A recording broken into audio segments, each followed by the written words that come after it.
রহমতুল্লাহ।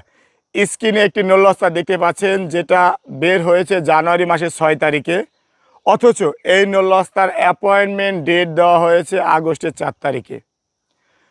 আপনারা সবাই জানেন ইটালির নল্লস্তা সহ যে কোনো দেশের ওয়ার্ক পারমিট মেয়াদ থাকে 6 মাস, অথচ এই নল্লস্তা জমা দেওয়ার ব্যবধান রয়েছে 8 মাস।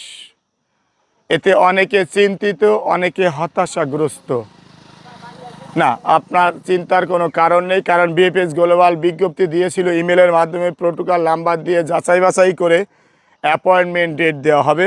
সেই সাথে বলা হয়েছিল যারা নল্লস্তা পাবে, নল্লস্তা যেদিন বের হবে সেদিন থেকে শুরু করে আগামী 6 মাসের মধ্যে যদি বিএফএস গ্লোবালে অ্যাপয়েন্টমেন্টের জন্য ইমেল করা হয়, সেই নল্লস্তার মেয়াদ শেষ হবে না, মেয়াদ উত্তীর্ণ হবে না, যদিও জমা দেওয়ার ডেট 8 মাস, 7 মাস বা 9 মাস পরেও পড়ে থাকে।